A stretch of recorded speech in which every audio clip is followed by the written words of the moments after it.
Hello and नमस्ते सबैजनालाई। हाम्रो Python programming language video series in नेपालीमा हामी इन्टरमिडिएट कन्सेप्ट अफ पाइथन सिक्न गइरहेका छौँ। आज त्यसमा हामीले डे 4 को पनि पार्ट 1, पार्ट 2, पार्ट 3 गर्दै सिकेका थियौँ। आज हाम्रो पार्ट 4 रहेको छ। पार्ट 4 मा हामीले पाइ चार्ट प्लट गर्न सिक्छौँ। अब यो पाइ चार्ट कसरी प्लट गर्ने भनेर हामी हेर्न जाँदैछौँ। सुरुमा त हाम्रो एसेन्सियल लाइब्रेरी इम्पोर्ट गर्नु पर्यो। नम्पाई लाइब्रेरीको बारेमा भनिसकेको छु। अनि हाम्रो यो म्याटप्लटलिब लाइब्रेरीको बारेमा कुरा हुँदैछ। अब आज डे 4 मा पाइ चार्ट प्लट। अब यो पाइ चार्ट प्लट किन चाहिन्छ भन्दा pie chart is use to show the circular diagram of data. अब हाम्रो पनि रियल लाइफमा जति पनि डेटा हुन्छ, कसैलाई हिस्टोग्राममा हेर्न सकिन्छ, कसैलाई बार डायग्राममा हेर्न मिल्छ, अब कसैलाई पाइ चार्ट बनाएर हेर्नु पर्ने हुन्छ। अब हामीले कसरी अब पाइ चार्ट बनाउने भनेर हामीले अब डेटा क्रिएसन गर्नु पर्यो। अब डेटा बनाउनु पर्यो म्यानुअल्ली भनेको अब क्लासेस होला हाम्रो।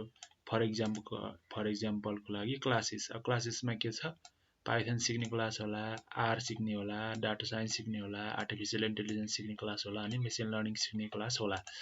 अब त्यसमा सेक्सन ए होला, सेक्सन बी होला भनेपछि अब सेक्सन ए को स्टुडेन्टको नम्बर कति छ, 45 भनेको अब फर इक्जाम्पल पाइथन सिक्ने 45 जना, आर सिक्ने 35 जना, त्यसरी हामीले म्यानुअल्ली डेटा बनायौँ। अब सुरुमा हामीले इक्जाम्पल 1 मा छ मेक अ सर्कल। अब सर्कल बनाउनु पर्यो। पाइथनमा सिन्ट्याक्स हुन्छ plt.py भनेको के हुन्छ भन्दा plt भनेको हाम्रो म्याटप्लटलिब लाइब्रेरी भयो। अनि .py, यो पाईले के गर्छ, पी ले हामीलाई पाइ चार्ट बनाउन सहयोग गर्छ। अब यसमा 1 भनेको यसको रेडियस 1 भएको हामीलाई सर्कल दिने भयो।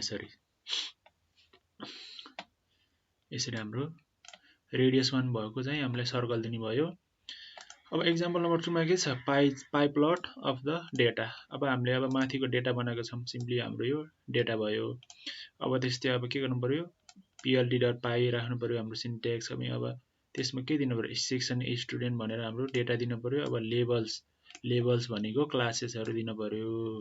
त्यसमा पाइ चार्ट यसरी अब हामीलाई रन गर्यो, plt सो गर्यो भने हामीलाई यसरी राम्रो पाइ चार्ट बनाएर दिन्छ। अब लेभलमा के छ, पाइथन आर्ट्स भनेर त्यो क्लासेस दिएको छ। अनि यो कलर चाहिँ बाइ डिफल्ट आउँछ। अब स्लाइसिङ एन्ड मोर इन्फर्मेसन भनेको छ। अब स्लाइसिङ भनेको अब यहाँ एक्जाम्पलमा यही छ। स्लाइसिङ भनेको त्यसलाई अलि एट्र्याक्टिभ अथवा काटेर स्लाइस गराएर देखाउन पनि सकिन्छ। अब त्यसको लागि हामीले यो plt.py भित्र दिनुपर्छ हाम्रो एउटा त्यो स्लाइस गरेको।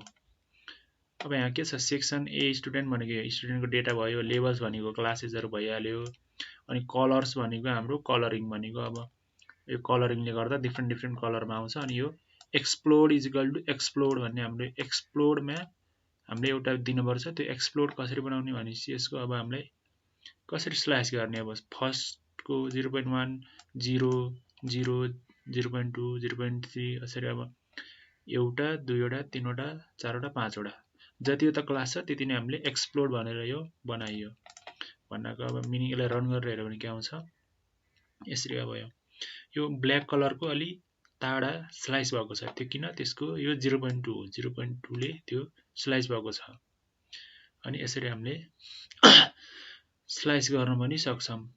अब इक्जाम्पल नम्बर 4 मा छ to represent value in the percentage with digit place भनेको अब हामीले पाइ चार्ट भित्र पर्सेन्टेज अब त्यसको कति पार्ट छ भनेर पर्सेन्टेजमा देखाउन पनि सक्छौँ। सिम्पली यो एक्सप्लोड भनेको हाम्रो स्लाइसिङको लागि।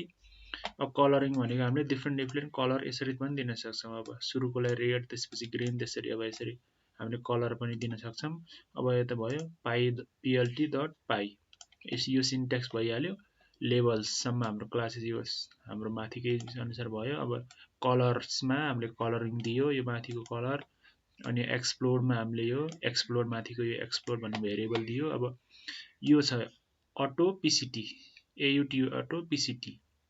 यसमा हामीले स्ट्रिङभित्र %0.2f, यसको मिनिङ के हो भन्दा हाम्रो 2 डिजिटसम्म त्यहाँको पर्सेन्टेज भ्यालु दिए भनेको छ। अनि स्याडो भनेको ट्रु छ भनेको अब पर्सेन्टेज 0.2f भनेको 2 डेसिमलसम्म हामीलाई पर्सेन्टेजमा त्यो डेटालाई देखाइदियो भनेको। जस्तै अब रेट सिक्ने के हो पाइथन सिक्ने कति छन् 24.32% छ। अब हामीले पर्सेन्टेजमा हामीले 0.3 गराएर रन गरियो भने के दिन्छ हामीलाई 3 डिजिटमा हाम्रो पर्सेन्टेज भ्यालु दिन्छ। त्यसैको लागि त्यो। अब छ हाम्रो इक्जाम्पल नम्बर 5 मा के छ साइज अफ पाइ। अब पाइ चार्टलाई सानो ठुलो बनाउन पनि मिल्छ। सिम्पली यो के भयो लाइब्रेरिज भइहाल्यो। सेममा हामीले के गर्नुपर्छ भन्दा हामीले यो रेडियस यो रेडियसलाई हामीले घटबड गर्न सक्छौं। अनि त्यसपछि यो स्टार्ट टेक्स्ट प्रप्स भनेको त हामीले त्यो टेक्स्ट लेख्नको लागि हो। टेक्स्ट प्रपर्टिज भन्छ त्यसलाई। यो भनेको टेक्स्ट प्रपर्टिज। अनि स्टार्टिङ एंगल भनेको अब यो कहाँबाट सुरु गर्ने एंगल पाइ चार्टको 90 डिग्री भनेको यसरी यो चाहिँ 90 डिग्रीबाट यो सुरु हुने भयो। अब हामीले यहाँ रेडियस कति राखेका छौं 1.6 राखेका छौं। अब हामीले रेडियसलाई कति बनाम ल 2 cm 2 बनाम ल 2 बनाएर रन गर्यो भने के दिन्छ हामीलाई अलि ठुलो पाइ चार्ट दिन्छ।